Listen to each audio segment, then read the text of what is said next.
Hello everyone, आप सभी का स्वागत है हमारे चैनल पे। साथियों, आज हम लोग पढ़ने वाले हैं बिहार राज्य व्यवस्था पार्ट 2। दोस्तों, इसके पार्ट 1 जो हम लोग ऑलरेडी कवर कर चुके हैं।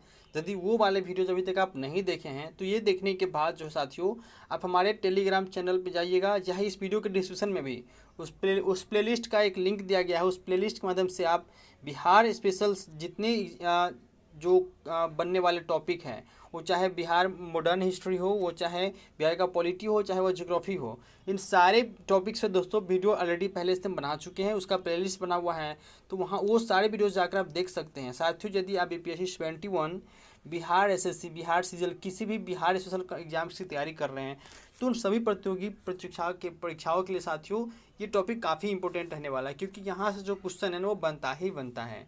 तो चलिए, नेक्स्ट सीरीज में आज हमारा पहला टॉपिक है पंचायत समिति। तो चलिए दोस्तों, ये जो बुक है आपका एडिटोरिया का बुक है।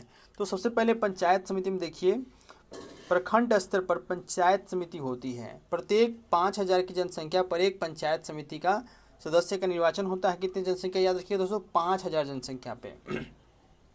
तो प्रत्येक जो है ना 5,000 जनसंख्या पर एक पंचायत समिति का निर्वाचन होता है। पंचायत समिति सदस्यों का निर्वाचन प्रत्यक्ष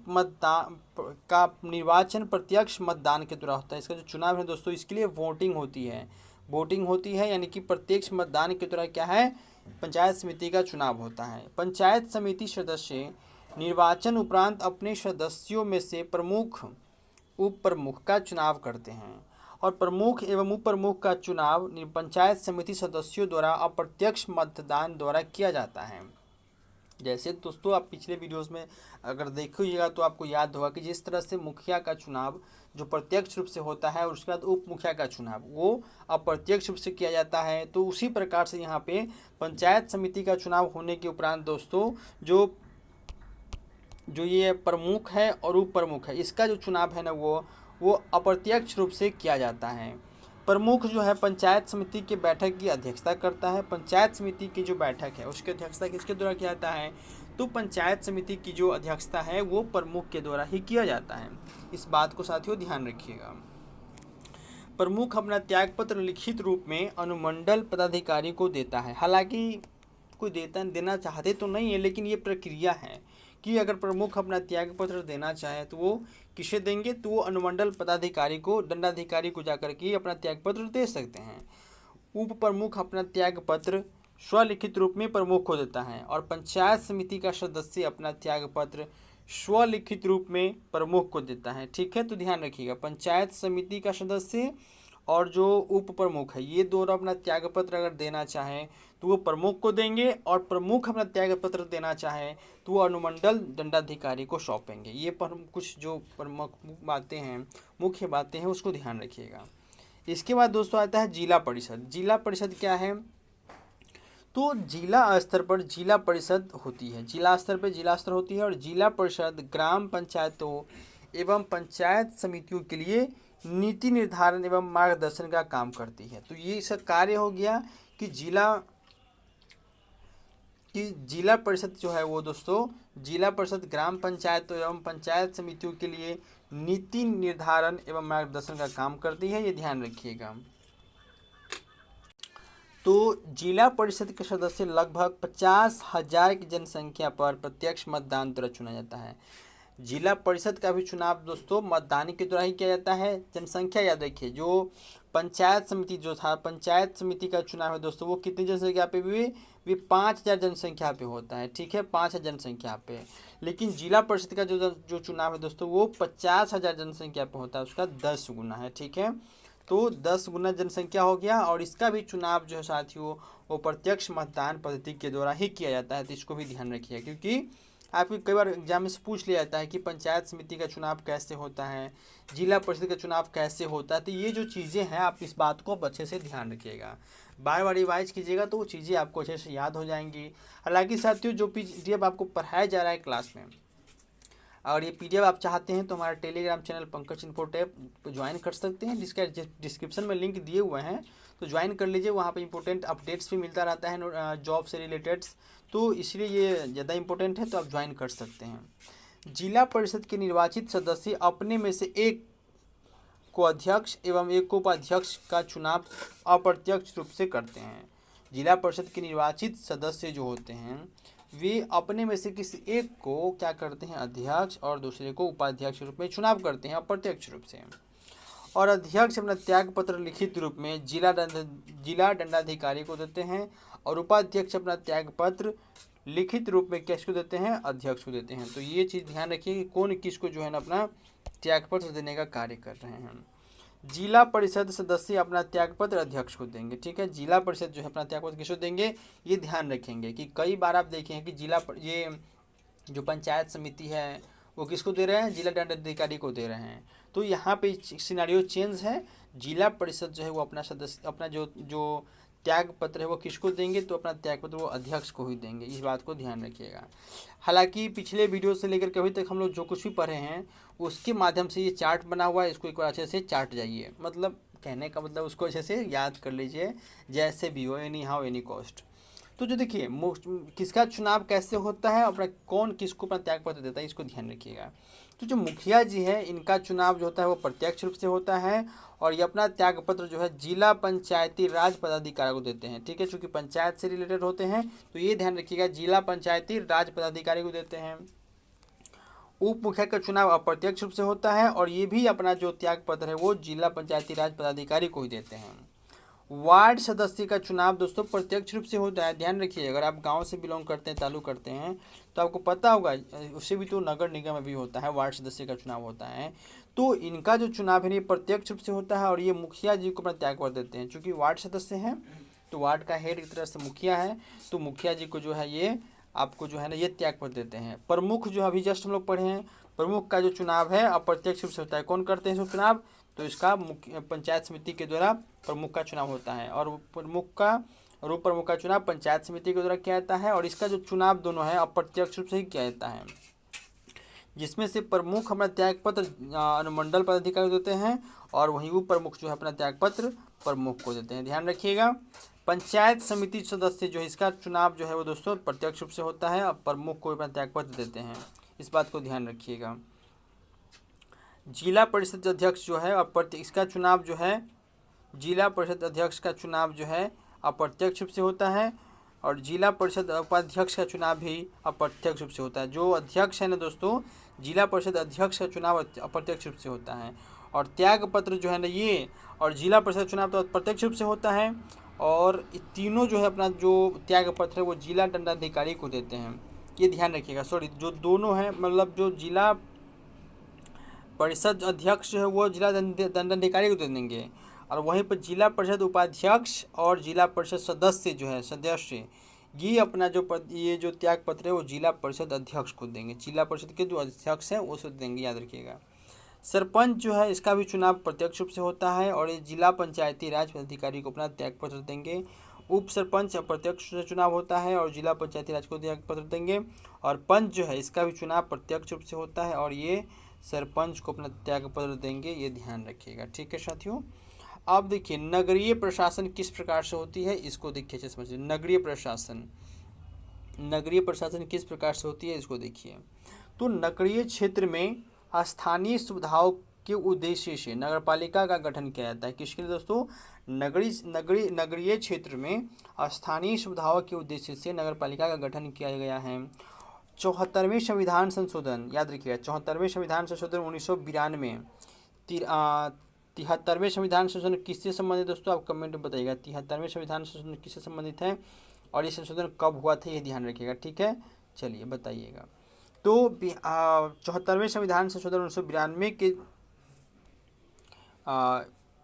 1992 के द्वारा बिहार में नगर निगम, नगर परिषद और नगर पंचायत के लिए बिहार नगर पालिका अधिनियम लागू किया गया और इसके तहत दोस्तों इसके तहत संविधान के भाग 9 क में शामिल किया गया। संविधान में 12वीं अनुसूची जोड़ी गई और जिसमें 18 कार्यकारी विषय वस्तुओं का उल्लेख किया गया है। अब देखते हैं बिहार नगर पालिका अधिनियम 2007 ये क्या कहता है। बिहार नगर पालिका अधिनियम 2007 में शहरी स्वशासन की त्रिस्तरीय संरचना, 3 स्तर पर दोस्तों की संरचना कौन है, नगर पंचायत, नगर परिषद और नगर निगम, ये त्रिस्तरीय व्यवस्था है। कौन कौन है? नगर पंचायत, नगर परिषद और नगर निगम, ये 3 प्रावधान हैं नगर पालिका अधिनियम 2007 के हिसाब से। नगर निकायों में प्रत्यक्ष निर्वाचन द्वारा 5 वर्षों के लिए, किसके दोस्तों, कितने सालों के लिए? 5 वर्षों के लिए नगर निकायों में प्रत्यक्ष निर्वाचन द्वारा 5 वर्षों के लिए सदस्यों का चयन किया जाता है। इसमें भी पंचायती राज के प्रावधानों के अनुरूप आरक्षण की व्यवस्था भी की गई है, आरक्षण की व्यवस्था भी की गई है। तो ये नगरीय प्रशासन है। अब देखिए नगरीय प्रशासन में स्वशासन में क्या है, तो नगरीय स्वशासन में आप देखिएगा दोस्तों, तो नगरीय स्वशासन में क्या है, यहाँ पे नगरीय स्वशासन, बिहार में नगर पालिका अधिनियम 2007 में शहरी स्वशासन हेतु त्रिस्तरीय संरचना प्रावधान है, जिसमें नगर पंचायत, नगर परिषद और नगर निगम 3 हो गया। नगर निकाय के सदस्यों का निर्वाचन प्रत्यक्ष मतदान के द्वारा किया जाता है। इनका कार्यकाल भी 5 साल के लिए किया जाता है। वर्तमान में बिहार में कुल नगर निकायों की संख्या 268 है, यानी कि 261 है, और नगर निगम 19 है, और नगर परिषद 88 है, और नगर पंचायत जो है सर्वाधिक 154 है, 154 है। तो ये साथियों जो स्थानीय स्वशासन निकाय था, पंचायत हो चाहे पंचायत समिति हो, चाहे वो नगरीय, चाहे वो नगर परिषद हो, चाहे जिला परिषद, तो ये जो भी था दोस्तों स्वशासन निकाय जो था, स्थानीय स्वशासन निकाय, जो सबसे छोटा स्तर पे सबसे जो स्वतंत्र निकाय है वो ये था। अब इसके बाद हम लोग देखते हैं राज्य वित्त आयोग, स्टेट फाइनेंस कमीशन क्या होता है दोस्तों। वैसे साथियों अपने डायरेक्ट फाइनेंस कमीशन की बात हम लोग करते हैं तो वो सेंट्रल लेवल का होता है, लेकिन जब वो राज्य स्तर पे आएगा तो डायरेक्ट होता है स्टेट फाइनेंस कमीशन, यानी कि राज्य वित्त आयोग। तो 73वें संविधान संशोधन द्वारा जोड़े गए भाग 9 के अनुच्छेद 243 का फर्स्ट है ना 243(1) में राज्य वित्त आयोग के गठन का प्रावधान। ये ध्यान रखिए दोस्तों, ये तो आपका स्टेट फाइनेंस कमीशन, अगर वही में डायरेक्ट फाइनेंस कमीशन की बात होगा सेंट्रल वाला, तो इसकी जो प्रावधान है दोस्तों इंडियन कॉन्स्टिट्यूशन के 280 में किया गया, 280 आर्टिकल में इसके प्रावधान किया गया है कि राष्ट्रपति एक फाइनेंस कमीशन का गठन करेंगे, आर्टिकल 280 कहता है। लेकिन दोस्तों संविधान के 73वें संविधान संशोधन के द्वारा भाग 9 में जोड़े गए अनुच्छेद 43 का फर्स्ट है ना 243 का फर्स्ट में राज्य वित्त आयोग के गठन का प्रावधान किया गया है। आर्टिकल आपको साथियों बिल्कुल ही याद रखना है, क्योंकि यहाँ से जो क्वेश्चन है सीधा सीधा क्वेश्चन पूछा जाता है। तो आर्टिकल आप ध्यान रखिएगा तो आपको बहुत ही फायदा देने वाला है। 243(1) याद रखिएगा। और इसका भी जो गठन है राज्यपाल के द्वारा 5 वर्षों के लिए किया जाता है, और यह आयोग पंचायतों की वित्तीय स्थिति की समीक्षा करता है। किसकी दोस्तों? पंचायतों की वित्तीय स्थिति की समीक्षा करता है तथा वित्त संबंधी अनुशंसा करती है ना, एक रिकमेंडेशन देती है, अपनी सुझाव देती है कि ऐसे व्यवस्था होनी चाहिए। हालांकि ये दबाव नहीं होता है राज्यपाल के ऊपर, और कोई बना भी नहीं सकता है, तो ये एक सुझाव होता है फाइनेंस कमीशन की तरफ से कि ये प्रावधान है, ये अनुशंसा उनकी है। अब जनरली देखा गया है कि अब जो प्रावधान दिया जाता है उनको स्वीकृत कर लिया जाता है, लेकिन फिर भी अगर राज्यपाल को लगता है इसमें कुछ संशोधन करने की आवश्यकता है तो संशोधन करने के बाद उसको लागू करते हैं। लेकिन टाइम बाउंडिंग याद रखिएगा दोस्तों, प्रत्येक 5 वर्षों के लिए ये मतलब चलता है। आपको जानकारी के लिए बता दें दोस्तों कि बिहार राज्य में अभी 6th स्टेट फाइनेंस कमीशन चल रहा है, 6th स्टेट फाइनेंस कमीशन चल रहा है, ये ध्यान रखिएगा। जिसका टाइम पीरियड दोस्तों ये 2026 है ना दोस्तों, 31 मार्च 2026 को ये इन हो रहा है। तो अगले ही इसके नेक्स्ट टर्म में दोस्तों 1 अप्रैल 2026 से नए फाइनेंस कमीशन लागू होने वाला है। इससे पहले साथियों जो 6th फाइनेंस कमीशन 6th के बाद 7th फाइनेंस कमीशन है, इसकी गठन कर दिया गया है, जिसके एक जो अध्यक्ष होंगे दोस्तों, मेन जो चेयरमैन होंगे, एक चेयरमैन होंगे, और इसके नीचे दोस्तों 2 जो है ना 2 जो इसके हैं मेंबर होंगे। एक तो इसको हो गया चेयरमैन, और 2 इसके जो है नीचे क्या होंगे दोस्तों, इसके मेंबर होंगे। तो ये ध्यान रखिएगा, एक अध्यक्ष हो गए और 2 मेंबर हो गए। लेकिन अगर दोस्तों आप स्टेट के अलावा अगर फाइनेंस कमीशन देखते हैं, सेंट्रल लेवल का जो फाइनेंस कमीशन है उसमें 1 हेड होते हैं और उसमें 4 अन्य मेंबर होते हैं साथियों। इसके बारे में हम कभी डिटेल से वीडियो बना के आपको समझा देंगे, क्योंकि ये भी आपके लिए बहुत इंपॉर्टेंट है। हालांकि यदि आप स्टेट लेवल पर देखते हैं तो ये बस इसमें एक ही हेड होते हैं और इसके दो जो है इसके अन्य मेंबर होते हैं। आर्टिकल 243 क्रॉस 1 याद रखिएगा, इसमें जोड़ा गया है, ठीक है। और ये 5 साल के लिए होता है, इसको भी ध्यान रखिएगा। अगला जो अब आने वाला है 7th फाइनेंस कमीशन आने वाला है 2026 से ये लागू होगा, इसको ध्यान रखिएगा, ठीक है। अगला पॉइंट देखते हैं, चलिए साथियों अगला पॉइंट है इसी कड़ी में राज्य का महाधिवक्ता। राज्य का महाधिवक्ता के बारे में जान लेते हैं, यहाँ से भी क्वेश्चन पूछता है। भारतीय संविधान के अनुच्छेद 165 ध्यान रखिए, भारतीय संविधान के आर्टिकल 165 में महाधिवक्ता का प्रावधान है। महाधिवक्ता राज्य का सर्वोच्च विधि अधिकारी होता है, यानी सबसे बड़ा वकील, ये कह लीजिए दोस्तों, सबसे बड़ा वकील जो है राज्य का वो महाधिवक्ता का प्रावधान है। वो कौन है? जिसकी नियुक्ति राज्यपाल के द्वारा की जाती है और महाधिवक्ता राज्यपाल के प्रसाद पर्यंत पर धारण करते हैं। मतलब अगर राज्यपाल चाहे तो उसको यूं हटा सकते हैं और यूं उनका ग्रहण मतलब की नियुक्ति कर सकते हैं। तो ये राज्यपाल की जो है ना प्रसाद पर्यंत पे होते हैं। महाधिवक्ता राज्य सरकार को विधि संबंधी सलाह देता है और महाधिवक्ता विधानमंडल के दोनों सदनों में भाग ले सकता है तथा बोल सकता है। सदन में उन्हें मताधिकार का अधिकार नहीं। ये चीज पॉइंट ध्यान रखिएगा दोस्तों, जो महाधिवक्ता होता है वो राज्य की विधानसभा में भाग ले सकते हैं, बोल सकते हैं, लेकिन उनको वोटिंग करने का अधिकार नहीं है, वोटिंग करने का राइट नहीं। ये चीज़ ध्यान रखिएगा, ये पॉइंट जो महाधिवक्ता के बारे में ध्यान रखिएगा, ठीक है। चलिए अगला है बिहार में न्यायपालिका के बारे में देखते हैं। बिहार में न्यायपालिका किस प्रकार की है? तो साथियों राज्य की न्यायपालिका न्यायिक व्यवस्था में उच्च न्यायालय पटना का स्थान शीर्ष पे है। जो पटना हाई कोर्ट है ना दोस्तों, इसकी जो पटना में न्यायिक मामले में सबसे टॉप पे है, बिकॉज पटना में जो सर्वोच्च न्यायालय है वो पटना पटना उच्च न्यायालय है। पटना उच्च न्यायालय का गठन भारत सरकार अधिनियम 1909, बहुत पुराना हिस्ट्री है दोस्तों। तो भारत सरकार के अधिनियम 1909 के अंतर्गत 3 फरवरी 1916 को गठन किया गया, याद रखिएगा। पटना हाई कोर्ट की स्थापना 3 फरवरी, किसी का बर्थडे होंगे तो उसमें उसके भी माध्यम से भी याद रख सकते हैं, बर्थडे नहीं भी होंगे फिर भी याद रख लीजिएगा। 3 फरवरी 1916 की इसका स्थापना की गई। पटना उच्च न्यायालय की प्रथम मुख्य न्यायाधीश जो है सर एडवर्ड मेनार्ड चैम्प्स कैमिनर थे। बताइए, ये अंग्रेज का नाम है, आपको बताने की ज़रूरत ही नहीं है, आप बिल्कुल समझ गए कि ये जो नाम है किसका है साथियों, ये एक अंग्रेज का नाम है। क्या नाम है? Sir Edward Maynard Champs Chamier. बताइए anyway come to the point. Patna उच्च न्यायालय के वर्तमान मुख्य न्यायाधीश जो है विपुल मनुभाई पंचोली हैं। कौन है? पटना उच्च न्यायालय के वर्तमान मुख्य न्यायाधीश विपुल मनुभाई पंचोली है, ये ध्यान रखिएगा। अगर अभी दोस्तों आप पढ़ रहे हैं तो यही है, लेकिन अगर बाद में इस वीडियो को देख रहे हैं तो एक बार करंट में चेक कर लीजिएगा कि कौन है अभी। लेकिन आज की डेट में 9/8/2025 को यही है, विपुल मनुभाई पंचोली। पटना उच्च न्यायालय में मुख्य न्यायाधीश सहित 29 न्यायाधीश हैं तथा 14 अतिरिक्त न्यायाधीश हैं और उच्च न्यायालय के न्यायाधीशों की नियुक्ति राष्ट्रपति द्वारा की जाती है। ध्यान रखिएगा दोस्तों, राज्यपाल नहीं, उच्च न्यायालय की जो न्यायाधीशों की नियुक्ति जो है वो राष्ट्रपति के द्वारा की जाती है और यह नियुक्ति भारत के मुख्य न्यायाधीश एवं संबंधित राज्यों के राज्यपाल के परामर्श से की जाती है। मतलब जो भारत के मुख्य न्यायाधीश है वो और उस राज्य के रिस्पेक्टिव, जिस राज्य के उच्च न्यायालय की न्यायाधीश की चुनाव की बात किया जा रहा है तो उसके राज्यपाल की सजेशन से इसकी चुनाव किया जाता है। इस बात को भी आप बखूबी ध्यान रखिएगा कि चुनाव कैसे किया जाता है। उच्च न्यायालय के मुख्य न्यायाधीश की शपथ संबंध राज्य के राज्यपाल, शपथ जो है ये राज्यपाल ही दिलाते हैं, लेकिन नियुक्ति का कार्यक्रम जो है प्रावधान जो है राष्ट्रपति करते हैं। ध्यान रखिएगा, नियुक्ति जो है वो राष्ट्रपति करते हैं और जो शपथ दिलाने का काम है जो राज्यपाल करते हैं। उच्च न्यायालय के न्यायाधीशों की योग्यता क्या होनी चाहिए?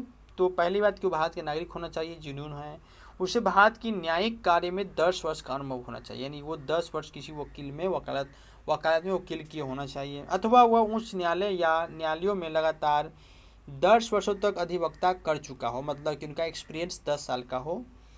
अगला जो उनके लिए निर्धारित किया गया है, उच्च न्यायालय के न्यायाधीश 62 वर्ष की आयु तक पद पर बने रह सकते हैं। कितना है लास्ट डेट? 62 वर्ष एक्सपायरी डेट है कि 62 साल की उम्र तक आप जो है न्यायालय में न्यायाधीश आप बने रह सकते हैं। उच्च न्यायालय के क्षेत्राधिकार एवं शक्तियाँ क्या हैं? चलिए तो क्षेत्राधिकार और शक्तियाँ देख लेते हैं। तो उच्च न्यायालय की प्रारंभिक क्षेत्राधिकार क्या है, इसको देख लीजिए। प्रारंभिक क्षेत्र जो अधिकार है दोस्तों वो है कि मूल अधिकार, संसद एवं विधानमंडल आदि के संबंध में विवादों की प्रथम दृष्टि या सुनवाई का अधिकार। दूसरा है रीट क्षेत्राधिकार। अनुच्छेद 226 के तहत उच्च न्यायालय नागरिकों के मौलिक अधिकार का रक्षक होता है। और अपीलीय क्षेत्राधिकार, अपीलीय तो उच्च न्यायालय एक अपीलीय न्यायालय होता है जहां राज्य के अधीनस्थ न्यायालयों के विरुद्ध अपीलों की सुनवाई की जाती है। क्या कहती है यहाँ पे, राज्य के अधीनस्थ न्यायालयों के विरुद्ध अपीलों की सुनवाई की जाती है। तो ये मुख्य जो बातें हैं न्यायालय का जो क्षेत्राधिकार है और शक्तियाँ, उसको ध्यान रखिएगा। इसी कड़ी में दोस्तों अगला है कि वो पर्यवेक्षी क्षेत्राधिकार। इसमें क्या है, उच्च न्यायालय इसके तहत अपने अधीनस्थ न्यायालयों की गतिविधियों की समीक्षा कर सकते हैं। अधीनस्थ न्यायालयों का नियंत्रण, जो उनके नीचे जो न्यायालय है उसके लिए क्या लिखा गया है कि अधीनस्थ न्यायालयों में न्यायाधीशों की नियुक्ति, पदोन्नति आदि का अधिकार होता है। अभिलेख न्यायालय, उच्च न्यायालय एक अभिलेख न्यायालय होता है, उच्च न्यायालय एक अभिलेख न्यायालय भी होता है। और उच्च न्यायालय द्वारा दिए गए निर्णय अभिलेख एवं साक्ष्य के तौर पर रखा जाता है। उच्च न्यायालय को न्यायिक अवमानना के आधार पर दंड देने का भी अधिकार होता है। ये इनका अधिकार है, राइट्स है, ठीक है।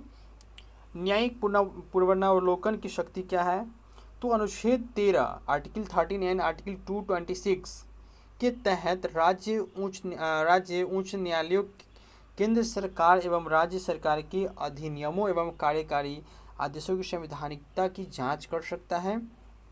और दोस्तों आखिरी पॉइंट, बिहार की न्यायिक व्यवस्था में उच्च न्यायालय के बाद जिला अनुमंडल स्तर पर अधीनस्थ न्यायालय हैं। जिला न्यायाधीशों की नियुक्ति राज्यपाल, जिला के न्यायाधीशों की नियुक्ति राज्यपाल करते हैं, लेकिन उच्च न्यायालय की जो न्यायाधीश है उनकी नियुक्ति कौन करते हैं, राष्ट्रपति करते हैं, लेकिन शपथ दिलाते हैं राज्यपाल। उच्च न्यायालय के परामर्श से अनुच्छेद 233 के तहत की जाती है, ठीक है। नियुक्ति की बात की जाती है, राज्यपाल करते हैं आर्टिकल 233 के अकॉर्डिंग, ठीक है। अगर अगला पॉइंट, प्रशासनिक व्यवस्था किस प्रकार से बिहार में, देखिए तो प्रशासनिक व्यवस्था अगर देखा जाए तो प्रशासनिक व्यवस्था को सुचारू रूप से चलाने के लिए राज्य को प्रशासनिक रूप से विभाजित किया गया है। तो दोस्तों प्रशासनिक इकाई में पहला है राज्य, ठीक है। राज्य स्तर पे एक मुख्य सचिव होते हैं, प्रशासनिक पदाधिकारी के बताते हैं हम आपको कि जो दोस्तों एक जो है ना एक मुख्य सचिव होते हैं। तो बिहार का मुख्य सचिव कौन है दोस्तों, वर्तमान में अमृतलाल मीणा, यहाँ पे करेक्ट आंसर हो जाएगा। अमृतलाल मीणा जो वर्तमान में मुख्य सचिव है बिहार का। प्रमंडल लेवल पर दोस्तों आयुक्त होता है, कमिश्नर होता है। जिला लेवल पर जिला पदाधिकारी यानी कि डीएम होता है, डिस्ट्रिक्ट मजिस्ट्रेट, ठीक है। तो जिला लेवल पर, अनुमंडल लेवल पर अनुमंडल पदाधिकारी होता है, एसडीओ। अनुमंडल लेवल पर कौन होते हैं, एसडीओ होते हैं। वहीं दोस्तों प्रखंड या अंचल जिसको कहते हैं उसके स्तर पे दोस्तों बीडीओ होते हैं, ब्लॉक डेवलपमेंट ऑफिसर होते हैं, या फिर सीओ होते हैं, अंचल पदाधिकारी होते हैं, ठीक है। तो ये जो साथियों प्रशासनिक व्यवस्था है कि राज्य स्तर पे एक सचिव हो गए मुख्य सचिव, प्रमंडल स्तर पे कमिश्नर हो गए, जिला लेवल पर जिला पदाधिकारी हो गए, अनुमंडल लेवल पर अनुमंडल पदाधिकारी हो गए, और ब्लॉक लेवल पे ब्लॉक मतलब प्रखंड विकास अधिकारी हो गए, ठीक है, ब्लॉक डेवलपमेंट ऑफिसर हो गए। इससे कुछ जुड़ी और महत्वपूर्ण बात देख लीजिए कि प्रशासनिक दृष्टि से राज्य का प्रशासनिक प्रधान कौन होते हैं। प्रशासनिक दृष्टि से राज्य का प्रशासनिक प्रधान जो है वो मुख्य सचिव होते हैं, जो अभी हम लोग देखे हैं ना, अमृत कुमार मीणा जो बिहार का मुख्य सचिव अभी हैं। मुख्य सचिव सचिवालय का भी प्रधान होता है, और मुख्य सचिव का समस्त विभागों पर नियंत्रण होता है। मुख्य सचिव का समस्त विभागों पर नियंत्रण होता है, इस बात को ध्यान रखिएगा। मुख्य सचिव मुख्यमंत्री का प्रधान सलाहकार भी होता है, और मुख्य सचिव मंत्रिमंडल का भी सचिव होता है।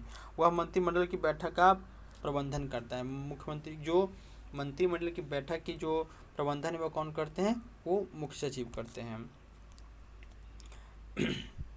अब दोस्तों हम इससे कुछ महत्वपूर्ण बातें जो कि जहाँ से क्वेश्चन बनने की जो संभावना है उसको ध्यान रखिए कि जो लोकसभा 2024 हुए हैं, लोकसभा 2024 का क्या परिणाम था, यहाँ से भी क्वेश्चन पूछे जाते हैं। तो पहली बात देखिए कि कौन से पार्टी ने कितनी सीटें जीती, क्योंकि ये सेंट्रल लेवल पे हैं। तो चलिए दोस्तों, भारतीय जनता पार्टी ने कितनी सीटें जीती, 12 सीट भारतीय जनता पार्टी को, और 12 ही सीट जो मिली ये जेडीयू को, जनता दल यूनाइटेड को मिला, जो कि नीतीश कुमार जी का पार्टी है। और तीसरे नंबर पे कौन रहा, लोक जनशक्ति पार्टी यानी कि एलजेपी, इसको मिला 15 मतलब 5 मिला। लेकिन दोस्तों इनका जो है ना स्ट्राइक रेट देखिएगा, लोक जनशक्ति पार्टी का, इन्होंने 5 में से 5 सीट जीता, ये समझिए 5 सीट पे लड़े थे, रामविलास पासवान की जो पार्टी है, और ये पाँचों में से पाँचों सीट जीत गए। उसके बाद चौथे नंबर पे आता है दोस्तों 1 2 3, और चौथे नंबर पर होता है राष्ट्रीय जनता दल आरजेडी। इन्होंने 4 सीट जीते। भारतीय राष्ट्रीय कांग्रेस जो है 3 जीते, और भारतीय कम्युनिस्ट पार्टी जो दोस्तों वो 2 जीते, और हिंदुस्तान सलाम मोर्चा 1 और निर्दलीय 1। तो देखिए अन्य में कितना होगा, 1 2 2 4 और 3 7, और 7 4 11 सीट दोस्तों इधर हो गया, और बाकी जो इधर बच गया 29 दोस्तों। 29 जो है ये भारतीय जनता पार्टी, जेडीयू और लोक जनशक्ति जीती है। ठीक है, तो ये ध्यान रखिएगा। टोटल जो लोकसभा की सीटें हैं बिहार में दोस्तों कितनी है, 40 है। लोकसभा की सीटें बिहार में कितनी है, 40। इस बात का ध्यान रखिएगा दोस्तों। और ये बात ध्यान रखिए दोस्तों कि इस बार लोकसभा से बिहार में है ना 5 महिला सांसद जीती गई है। कितनी, इस बार जो दोस्तों है बिहार से 5 महिला सांसद जो जीत करके संविधान वो संसद में गई है, ये ध्यान रखिएगा दोस्तों। और ओवरऑल देखा जाए भारत में तो जो पहले जो 19 में जो लोकसभा चुनाव हुई थी उसमें जो टोटल महिला सांसद थी वो 78 थी, लेकिन ये 2019 का बता रहा हूँ। लेकिन दोस्तों जो वर्तमान में जो इधर इलेक्शन हुई है 2024 में, इसमें जनसंख्या कम गया है। इसमें सिर्फ 74 महिला सांसद जीती गई है। 2024 में 74 महिला सांसद जीती गई है, इसको भी ध्यान रखिएगा। और इसमें बिहार से कितनी है, बिहार से 5 महिला सांसद जीती गई है, इसको ध्यान रखिएगा। 78 2019 में था और 74 2024 में है। ठीक है, 74 2024 याद रखिएगा। चलिए अगला कुछ और पॉइंट बच गया तो उसको देख लेते हैं। बिहार में दोस्तों जाति आधारित जनगणना से भी बहुत सारा क्वेश्चन पूछा जाता है, तो इसको भी अच्छे से देख लीजिएगा। ठीक है, बिहार में तो दोस्तों अब हम देखते हैं बिहार में जाति आधारित जनगणना से इंपॉर्टेंट क्वेश्चन कौन कौन बनने वाला है। सबसे पहले दोस्तों अगर ये देखिएगा कोटिवार मतलब कि कौन से वर्ग को कितनी परसेंटेज है, तो देखिए सबसे जो प्रतिशत अधिक है वो कौन से अत्यंत पिछड़ा वर्ग सबसे अधिक है। इसकी संख्या जो दोस्तों है ना वो 36.01% है। सर्वाधिक क्या है दोस्तों, 36.01% किसकी संख्या है, तो ये अत्यंत पिछड़ा वर्ग का संख्या है। ठीक है, पिछड़ा वर्ग का जो देखिएगा दोस्तों ये 27.12% है। ठीक है, बीसी बैकवर्ड जो क्लास है 27.12% है, और ईबीसी जो दोस्तों है ईबीसी एक्सट्रीमली बैकवर्ड क्लास जो है वह 36.0 के साथ सर्वाधिक मात्रा में सर्वाधिक जनसंख्या इन्हीं का है। उसके बाद अनुसूचित जाति है जो कि 19.65% है, और सामान्य वर्ग जो है जो जनरल जिसको बोलते हैं अनरिजर्व जो बोलते हैं दोस्तों, ये कितना है, ये 15.52% है। और अनुसूचित जनजाति जो कि 1.68% है, ये ध्यान रखिएगा।